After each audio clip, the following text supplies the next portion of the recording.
Welcome to So Big Movies. My name is Len Archibald, and welcome to the official counting down of the top 100 most iconic movie trailers of all time. Last week was week 3, and we got a lot of really cool trailers from just all over the place, different decades, different genres, but this week we're really going to get into trailers for properties that are really ingrained into the pop culture lexicon. Don't forget, if you want to see what I deem as criteria for an iconic trailer, check out the honorable mentions video. Don't forget as well to like and subscribe to the channel and hit that bell icon notification. Are we ready? I'm ready. Let's rock. To take the date out of the bag. That's a classic right there. At number 70, we have the trailer for Jordan Peele's Us. 2 years before this film, Jordan Peele unleashed Get Out to the world, and it became an instant classic, putting Peele up there as one of the new It directors to watch. It was even more inspiring seeing his success as a person of color. After the monumental success of Get Out, the world eagerly anticipated what his next film would be. Well, we got a clue of that in his 2019 follow-up, Us, and what a gloriously creepy trailer it is, and one that started a trend of taking familiar pop hits and slowing them down and distorting them for maximum creepy effect. Creep on in, on in, on in.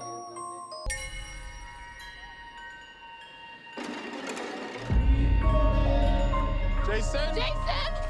The trailer starts off innocently enough with the Wilson family getting down to the Loonies' I Got Five on it. Then it slows down to a menacing pace, and we are introduced to the clear and present danger. Are these clones? Are they doubles? What the hell is going on? What this trailer did was do its job proper in getting audiences interested to see the movie. Us was a critical and commercial success, grossing $256 million worldwide against a budget of $20 million, and received praise for Peele's screenplay and direction and Lupita Nyong'o's performance. I have friends that still debate over this movie.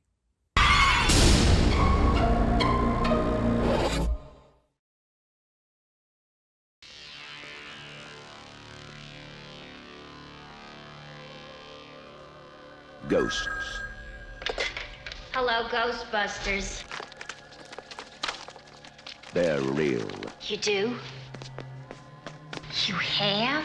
They're here.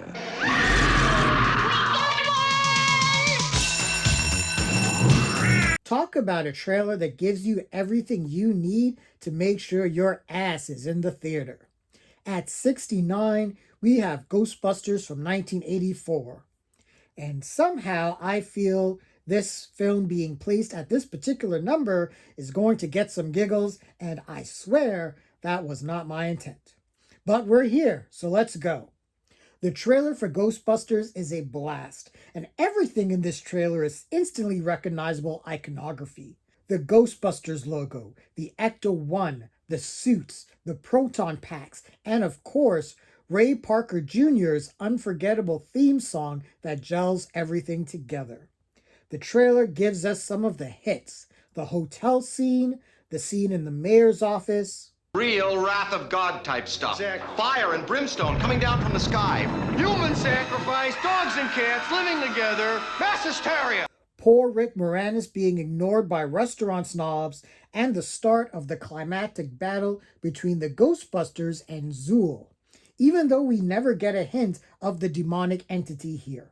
Ghostbusters was the first comedy to employ expensive special effects, and because of the high price tag of the budget, Columbia Pictures did not have much faith in the movie's profitability.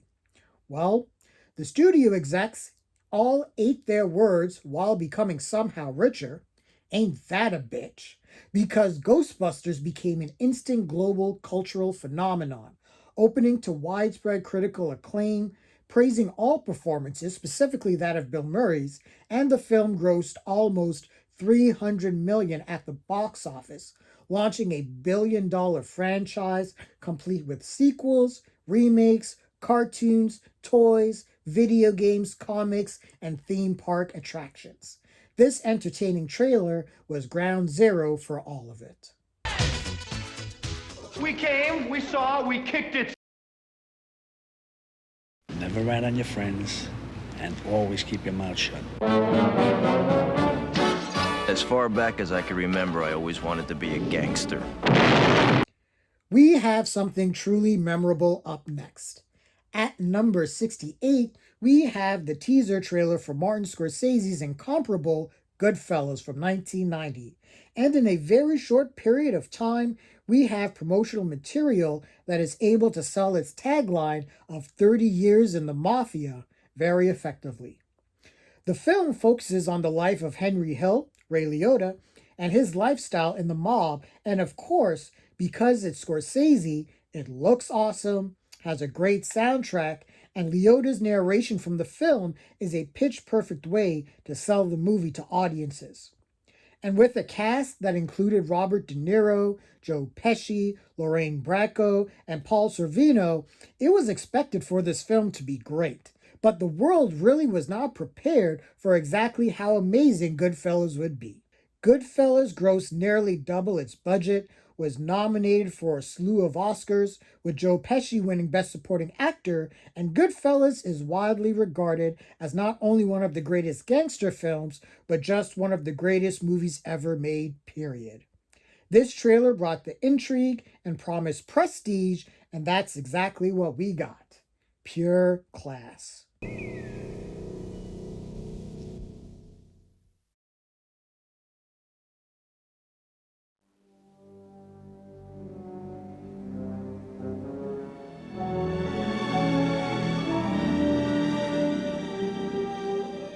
For nearly 3,000 years, man has searched for the lost Ark of the Covenant. At 67, we have the trailer for Steven Spielberg's Raiders of the Lost Ark, and again, this is a movie that is full of iconography with a great build towards its monumental action scenes. The world pretty much knows everything about Indiana Jones. The hat, the whip, John Williams' unforgettable score, all of that is so iconic that we still recognize these same tropes as fans when Indiana Jones returned to theaters 42 years later.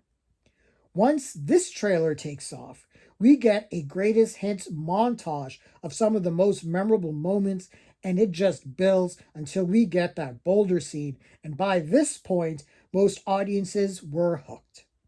Raiders of the Lost Ark was the biggest film of 1981, earning $354 million worldwide, won 5 Academy Awards and other accolades, is viewed as one of the greatest movies ever made, and is deeply ingrained in pop culture, spawning a movie franchise that up to this year is still going strong, a TV series, video games, comics, theme park attractions, and a slew of other merchandising.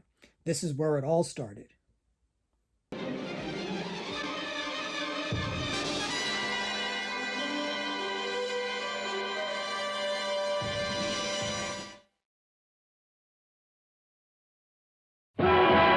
Stop!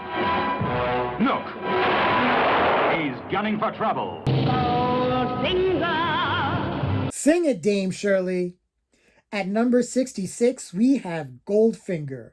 And look, there are over 20 Bond films, but for a lot of the planet, Sean Connery is the quintessential James Bond, and this trailer just gets into why, and really everything about the James Bond mythos is here. The dry wit, Shocking.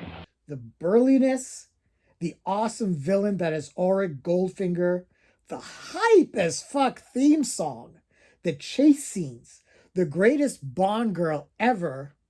Who are you?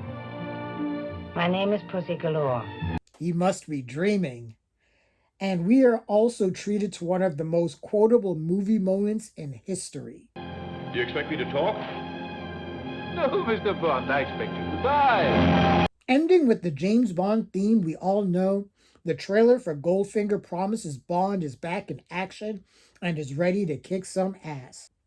Goldfinger was the first blockbuster for the James Bond franchise, the first Bond film to win an Oscar, grossed over 120 million worldwide, and opened the door for a franchise whose reach is so widespread it tangibly can't be measured. James Bond is just a part of our culture, and this trailer for Goldfinger effectively sold the audience on this well-crafted spy masterpiece. Insert generic shaken, not stirred pun here.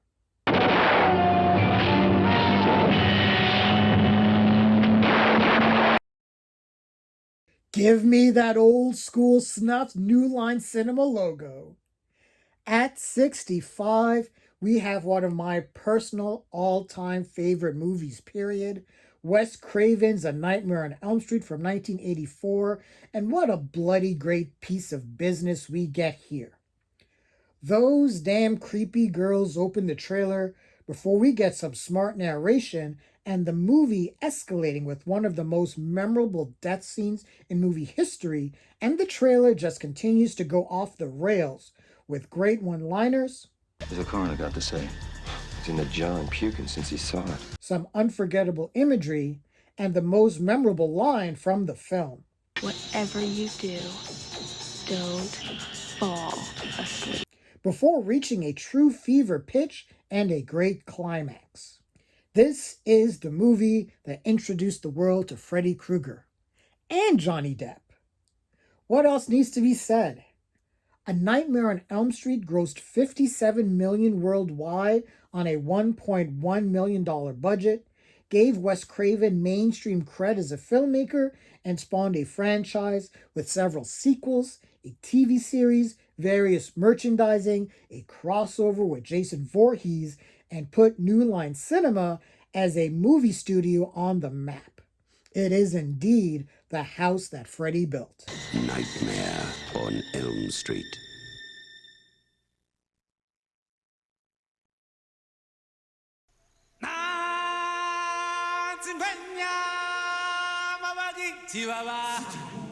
With those opening Zulu vocals from Lebo M, we arrive to number 64, and it's the teaser for Disney's The Lion King from 1994. And what a ballsy trailer this is when you think of it. All it is the opening scene of the film, complete to the tune of Elton John's Circle of Life, powerfully sung by Carmen Twill.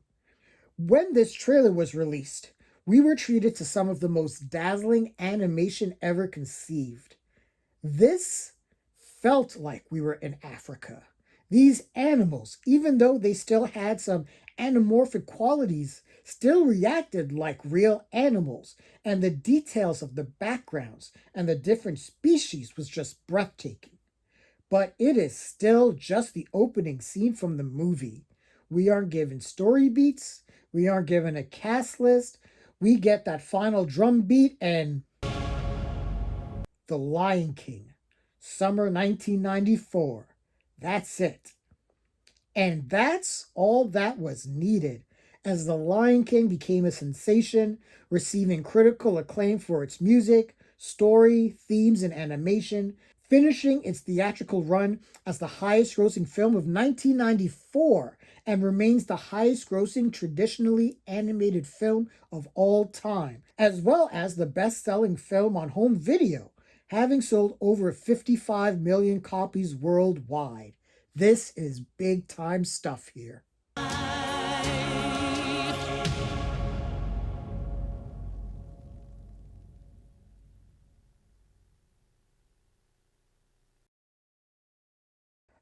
Zack Snyder, one of the most divisive filmmakers on the planet. Some see him as a true auteur that can do no wrong. Others see him as a hack who relies too heavily on CGI and edginess.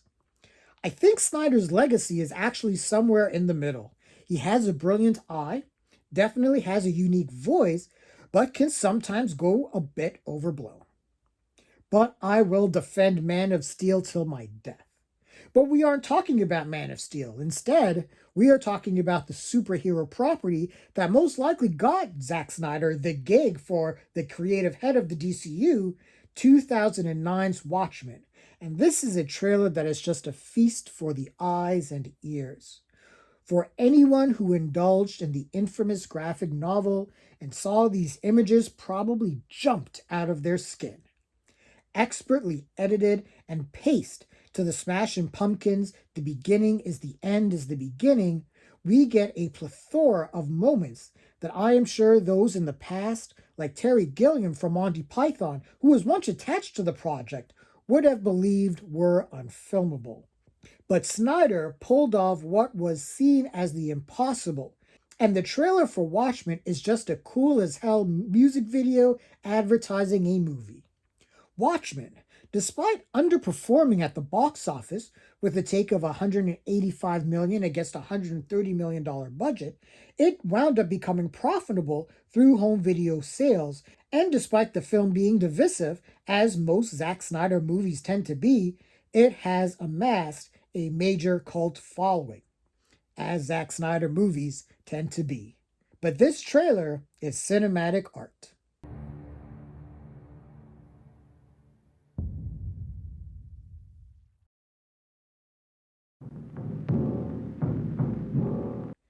Back in my really snobbish days, I was digesting foreign movies at an unbelievable clip.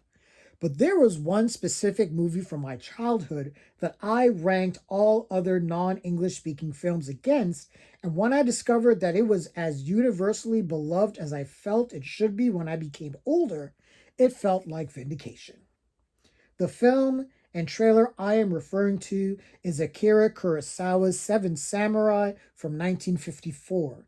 And what a beautiful piece of filmmaking and storytelling this is, and I can see how this became a sensation when it was first released. We get narration that there was a village, and 4 samurai were buried there, and we get a sense for the heroics of the men that protected this village from marauders. Now that may seem spoilery, but Seven Samurai is both a fable and a film about the journey, and the trailer gives us such a sure sense of the world Kurosawa creates that these images are just burned into what we think about when we think about samurai and certain aspects of Japanese culture. The trailer introduces us to the samurai, the forbidden love story, the amazing action sequences, and best of all, we get to see the all-encompassing awesome of Toshiro Mifune, one of cinema's all-time badasses. Even if you have an aversion to old movies, I implore you to check out Seven Samurai. It is one of the greatest, most important, and influential films for a reason, and Akira Kurosawa will always be one of movies' rock stars.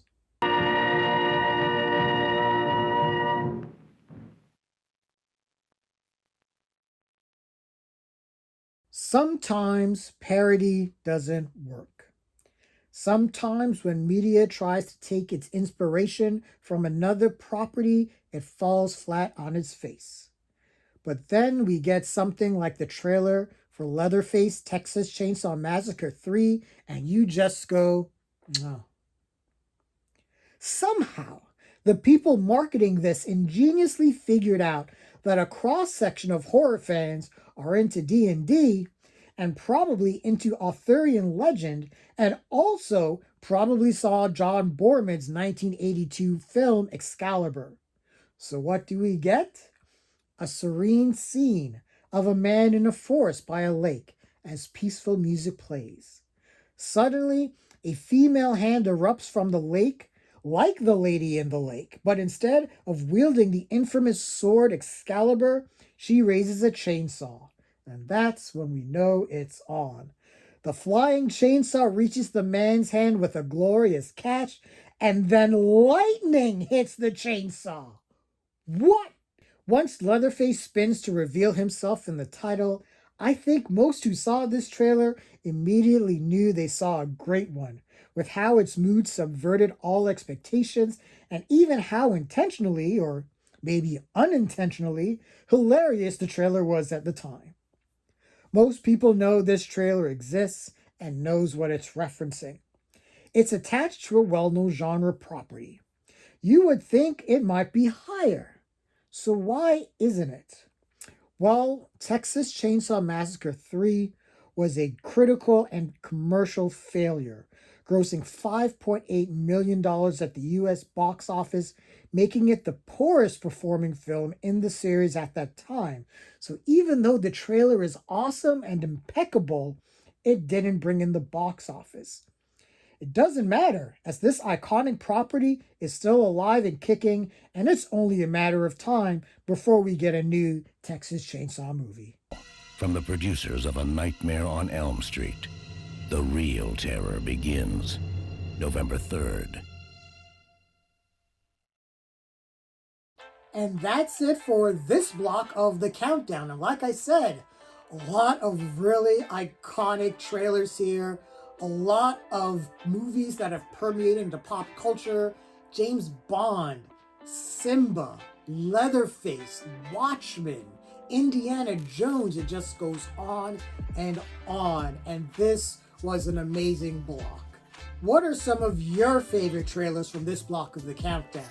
Would you rank any of them differently on a list of your own? Leave a comment and share your thoughts. Don't forget also to like this and other videos on the channel and hit that subscribe button and hit that bell icon as well to receive notifications. Until next time,